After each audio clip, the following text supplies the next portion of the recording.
पीछे कुछ लोग खड़े हैं, उनको भारत माता की जय बोलने में शर्म आ रही है। शर्माना नहीं है। सारे जने मुट्ठी बंद करेंगे, हाथ ऊपर करेंगे और पूरे दिल से बोलेंगे भारत माता की इंकलाब, इंकलाब, वंदे वंदे। आदरणीय ममता दीदी पश्चिम बंगाल से आए हुए, उनके साथ के अन्य नेतागण, अधिकारीगण और यहाँ पर सब एकत्रित हुए मेरे भाइयों, बहनों, माताओं, बुजुर्गों, बच्चों, सब लोगों को मेरा नमस्कार, सबको मेरा प्रणाम। दोस्तों, आज हम लोग बड़ी दुख की घड़ी में इकट्ठे हुए हैं। पूरे देश के अंदर ऐसा माहौल हो गया है, चारों तरफ अफरा तफरी का माहौल है। लोगों के घर में खाना नहीं है, लोग 500-500, हजार के नोट लेके घूम रहे हैं, लेकिन बाजार में रोटी नहीं मिल रही, सब्जी नहीं मिल रही, दूध नहीं मिल रहा, अपने बच्चों के लिए दवा दारू नहीं मिल रही। प्रधानमंत्री जी ने 500-500, हजार के नोट बंद कर दिए। कहते हैं काला धन और भ्रष्टाचार कम करेंगे। दोस्तों, इस देश के अंदर पिछले कुछ सालों में काला धन और भ्रष्टाचार के खिलाफ खूब जम के लड़ाई लड़ी है हम लोगों ने, सारा देश जानता है। कुछ साल पहले अन्ना हजारे जी का आंदोलन हुआ था, सारा देश इकट्ठा हुआ था। पिछले कुछ सालों के अंदर भ्रष्टाचार के खिलाफ हमने अपनी जान भी दांव पे लगाई है। दो बार मैंने अनशन किया। एक बार 10 दिन के लिए भूखा रहा, एक बार 15 दिन के लिए भूखा रहा। शुगर का मरीज हूं। डॉक्टरों ने कहा था 48 घंटे से ज्यादा ये भूखा रहेगा तो जिंदा नहीं रहेगा। लेकिन भ्रष्टाचार के खिलाफ, उस वक्त की कांग्रेस सरकार के भ्रष्टाचार के खिलाफ 2 बार मैंने अनशन किया था। एक बार 10 दिन का अनशन किया था, एक बार 15 दिन का अनशन किया था। दोस्तों, ऐसे टाइम में जब लोग रॉबर्ट वाड्रा का नाम लेने से डरते थे, हम लोगों ने रॉबर्ट वाड्रा के भ्रष्टाचार के कागज सारे देश के अंदर रखे थे। इस देश के जो सबसे बड़े बड़े अरबपति लोग हैं, शक्तिशाली लोग हैं, जिनका नाम लेने से सारी पार्टियां घबराती हैं, उनके स्विस बैंक के अकाउंट नंबर में लेके आया था। अकाउंट नंबर इस देश के सामने रखे थे। अपनी जान दांव पे लगाई है इस देश में भ्रष्टाचार के खिलाफ आवाज उठाने के लिए। मोदी जी, अगर आपका ये कदम वाकई भ्रष्टाचार के खिलाफ होता, अगर आपका ये कदम वाकई काला धन को खत्म करने के लिए होता, सबसे आगे आपको अरविंद केजरीवाल और आम आदमी पार्टी नजर आते। इसके लिए हम राजनीति नहीं करते। हमारी मोदी जी से 100 असहमतियां हो सकती हैं, कई मुद्दों पर असहमतियां हैं, लेकिन जब जब उन्होंने अच्छा काम किया, हमने आगे बढ़ के उनका स्वागत किया। उन्होंने स्वच्छ भारत का ऐलान किया, मैं और मेरे सब लोग झाड़ू लेके हम बाहर निकले थे, उनका स्वागत किया था हम लोगों ने। उन्होंने योगा डे किया,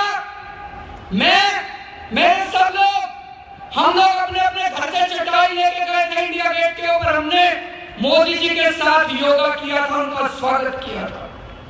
मोदी जी ने सर्जिकल स्ट्राइक किए, मैंने वीडियो जारी करके मोदी जी को सलाम किया था कि बड़ा अच्छा काम किया, अपने पाकिस्तान को चने चबा दिए। लेकिन मोदी जी, अगर आप काला धन और भ्रष्टाचार खत्म करने के नाम पे देशभक्ति की आड़ में घोटाले करोगे, तो उस घोटाले के खिलाफ लड़ने के लिए भी जान की बाजी लगा देंगे इस देश के लोगों के लिए। कहते हैं भ्रष्टाचार दूर करेंगे, 500-500, हजार के नोट बंद करके 2-2 हजार के नोट लाके भ्रष्टाचार दूर करेंगे। मेरी तो समझ के परे है भाई साहब। कई लोगों से बात कर ली मैंने पूछा ये बताओ 500 का नोट खत्म करके 2000 का नोट लाने से भ्रष्टाचार कैसे खत्म होगा? भाई पहले किसी को 1 लाख रुपए रिश्वत देनी होती थी, वो जेब में 100 नोट लेके जाता था 1-1 हजार के, अब उसको 50 ही नोट लेके जाने पड़ेंगे 1-1 2-2 हजार के। तो भ्रष्टाचार कैसे खत्म होगा भाई साहब? पहले किसी ने अपने कमरे में 100 करोड़ रुपए रख रखे थे 1-1 हजार के, अब उतनी जगह में 200 करोड़ रुपए आ जाएंगे 2-2 हजार के। तो बताओ काला धन कैसे खत्म होगा? मेरी तो समझ के परे है। इनकम टैक्स में कमिश्नर था, थोड़ी बहुत समझ मेरे को भी आती है, उतना अनपढ़ आदमी नहीं हूं मैं, थोड़ा बहुत समझ मेरे को भी मेरे को ये समझ में नहीं आ रहा कि ये 500 हजार के नोट खत्म करके 2-2 हजार के नोट लाने से काला धन और भ्रष्टाचार कैसे खत्म होगा? शुरू हो गया भ्रष्टाचार, आपने अखबारों में पढ़ा होगा। कल एक खबर छपी थी, गुजरात के अंदर एक आदमी 3 लाख रुपए 2-2 हजार रुपए के एक अफसर रिश्वत लेते पकड़ा गया। तो भाई साहब 1000 रुपए के खत्म हुए, 2-2 हजार में रिश्वत लेनी चालू कर दी इन्होंने। मध्य प्रदेश के अंदर 3 अफसर पकड़े गए परसों, नए 2-2 हजार के नोट के 25 हजार रिश्वत लेते हुए।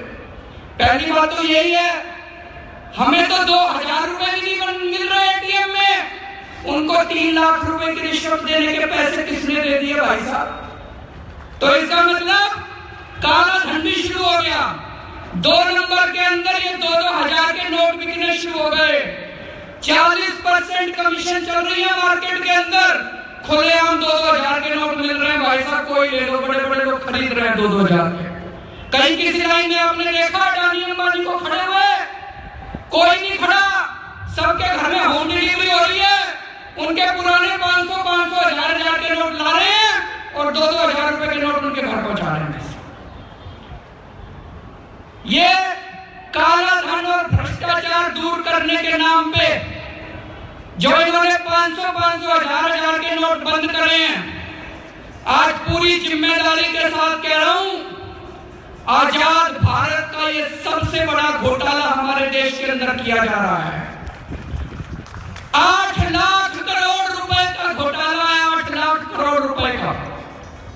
सारे जने अच्छे से समझ के जाना और एक आदमी कसम खा के जाओ, अपने घर जाके आस पड़ोस में 10-10 लोगों को बताओगे इस घोटाले के बारे में। वैसे तो सबको पता है, सोशल मीडिया पे चल रहा है। बैंकों ने बड़े बड़े अरबपतियों को, बड़े बड़े घरानों को, पैसे वालों को, अरबपतियों को बैंकों ने 8 लाख करोड़ रुपए का कर्ज दे रखा था। आरबीआई की रिपोर्ट है, सीएजी की रिपोर्ट है, वो कहती है ये बड़े बड़े अरबपति 8 लाख करोड़ रुपए डकार गए। इनमें से कुछ ने तो विदेश भेज दिया अपना पैसा और कुछ लोगों ने ठिकाने लगा दिया, अब कुछ नहीं बचा 8 लाख करोड़ का। बैंक खाली हो गए। मोदी जी ने 8 लाख करोड़ में से 1,14,000 करोड़ का लोन तो माफ कर दिया इन लोगों का, 1,14,000 करोड़ का। आप लोगों ने विजय माल्या का नाम सुना होगा, पता है विजय माल्या कौन है? किस किस को पता? हाथ खड़े करो जरा से। सबको पता है विजय माल्या। विजय माल्या दारू बनाने का काम करता है। विजय माल्या काफी बूढ़ा हो गया लेकिन लड़कियों के साथ घूमता है सारा दिन। विजय माल्या, उसके बड़े बड़े जहाज चलते हैं, उसके ऊपर 8,000 करोड़ रुपए का लोन था, 8,000 करोड़ रुपए का। एक दिन रात को मोदी जी ने उसको हवाई जहाज में बिठा के लंदन भेज दिया, देश से भगा दिया उसको। हम लोगों को लाइन में लगा रखा है। विजय माल्या को एक दिन रात को हवाई जहाज में बिठा के चुपके से, मीडिया वालों को भी नहीं पता चला, ये कैमरे वालों को भी नहीं पता चला, एक दिन रात को चुपके से हवाई जहाज में बिठा के लंदन भेजा। वो लंदन में बैठा है। ऐश कर रहा है, रोज तस्वीरें आती है उसको ऐश कर रहा है वहां पे। तो इन लोगों के 1,14,000 करोड़ तो माफ कर दिए, 8 लाख करोड़ माफ करने हैं। तो एक षड्यंत्र रचा गया। 8 लाख करोड़ कहां से आए भाई साहब? एक षड्यंत्र रचा गया। उस षड्यंत्र के तहत 500 हजार, उन्होंने सोचा 500 हजार के नोट खत्म कर दो, जनता को दो, अपने पैसे बैंक में जमा कराओ। सारी जनता बैंक में पैसे जमा कराएगी और इनको उम्मीद है 10 लाख करोड़ रुपए आ जाएंगे जनता के पैसे के। सारी लाइनें लगी है जनता। और सबसे बड़ा प्रमाण इस बात का जो मैं कह रहा हूं, अभी थोड़े बहुत पैसे आने ही लगे बैंक में। परसों स्टेट बैंक ऑफ इंडिया ने इन अरबपतियों के 6,000 करोड़ रुपए माफ कर दिए भाई साहब। आपने लाइनों में लग के जो अपनी खून पसीने की कमाई 5 दिन के अंदर बैंकों में जमा कराई थी, उन्होंने अरबपतियों को बांटनी भी चालू कर दी। अभी तो 50 दिन पूरे भी नहीं हुए हैं। 10 लाख करोड़ रुपए जनता जमा कराएगी, मोदी जी 8 लाख करोड़ रुपए उसमें से अपने चहेतों के लोन माफ कर देंगे। हमें क्या मिला? ठन गोपाल। कुछ नहीं मिला, धोखा हो गया, धोखा हो गया। लोग कह रहे हैं मोदी जी अपने दोस्तों के लिए कर रहे हैं। भाई साहब, आज एक भाई अपने भाई के लिए कुछ नहीं करता। ये क्या दोस्ती है मोदी जी की और इन लोगों की? किस चीज की दोस्ती है? हम सोचा करते थे मोदी जी बहुत ईमानदार हैं, हमारी 100 सहमति हो सकती है नरेंद्र मोदी जी से, हमारे 100 विवाद हो सकते हैं, लेकिन एक चीज तो मैं भी सोचा करता था कि मोदी जी ईमानदार हैं। लेकिन दोस्तों, पिछले कुछ दिनों में कुछ कागज सामने आए हैं, मैंने वो कागज पढ़े, मेरे तो रोंगटे खड़े हो गए। मैं यकीन नहीं किया। मैंने कई लोगों को दिखाए कागज, इनकम टैक्स के कागज हैं। मैं इनकम टैक्स में काम किया करता था, इनकम टैक्स डिपार्टमेंट में मेरी बड़ी जान पहचान है। फाइनेंस मिनिस्ट्री के जो सबसे टॉप पे बैठा हुआ है, उसने मेरे को ये कागज भेजे हैं। आज मैं ये कागज दिखाने के लिए लाया हूं आपको सबको। ये कागज देखो जरा से, ये रिपोर्ट है। बिड़ला का नाम सुना है सबने? बिड़ला, किस किसने सुना बिड़ला का नाम? दोस्तों, 15 अक्टूबर 2013 को बिड़ला के यहां इनकम टैक्स की रेड हुई। बिड़ला के कंप्यूटर से, लैपटॉप से कई कागज मिले और उसमें एक कागज मिला, उसमें लिखा था, ये वो कागज है, इसमें लिखा है Gujarat CM 25 crore 12 done rest question mark. मतलब गुजरात के मुख्यमंत्री 25 करोड़ 12 दे दिए, बाकी हैं। इसका क्या मतलब हुआ? इसका क्या मतलब हुआ? इसकी कोई जांच नहीं हुई क्योंकि मोदी जी मुख्यमंत्री बन गए। अगर इसकी जांच होती तो पता चलता कि ये 25 करोड़ रुपए किस लिए दिए गए थे कि नहीं दिए गए थे। कल कुछ जगह छपा अखबारों में 22 नवंबर 2014 को सहारा के ऊपर इनकम टैक्स की रेड हुई। सहारा के यहां एक कमरे में 130 करोड़ रुपए का कैश मिला। वहीं पे कुछ कागज मिले पड़े हुए। उन कागजों में एक कागज है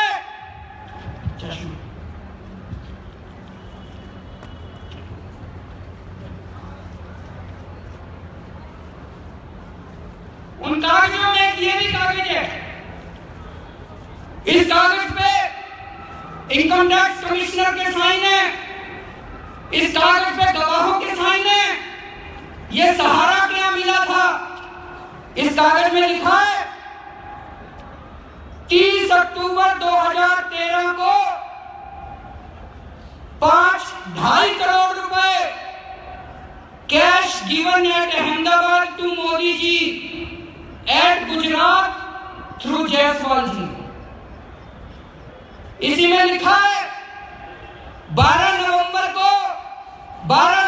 2013 5 करोड़ 10 लाख रुपए cash given at Ahmedabad to Modi ji at Gujarat through Jaiswal ji. 27 नवंबर 2013 को 2.5 करोड़ रुपए cash given at Ahmedabad to Modi ji through Jaiswal जी।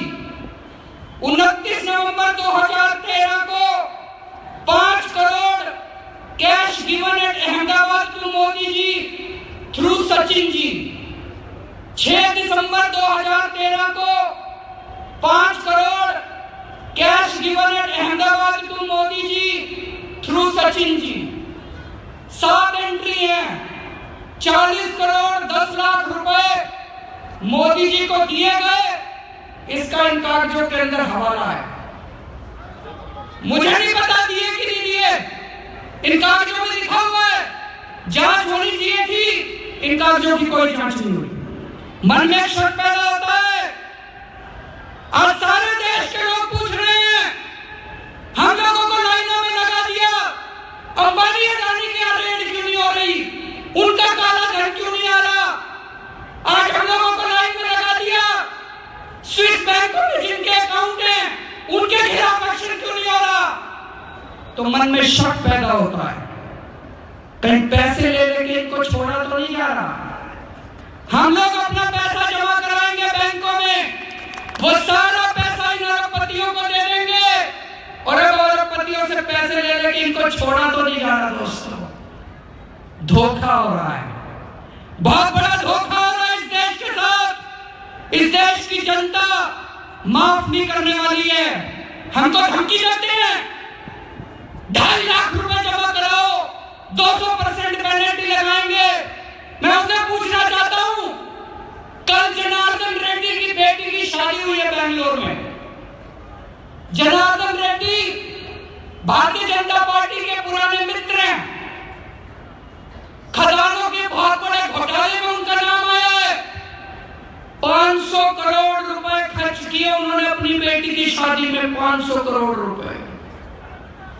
आज दिल्ली के अंदर, पूरे देश के अंदर कितनी बेटियों की शादियां टूट रही हैं, कितने बापों ने आत्महत्या कर ली, कितने लोगों का हार्ट अटैक हो गया, लोगों की शादियां टूट रही हैं।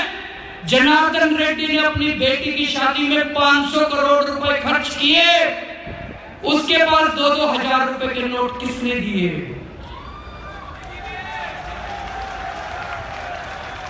उसकी नोट की बदली किसने करी?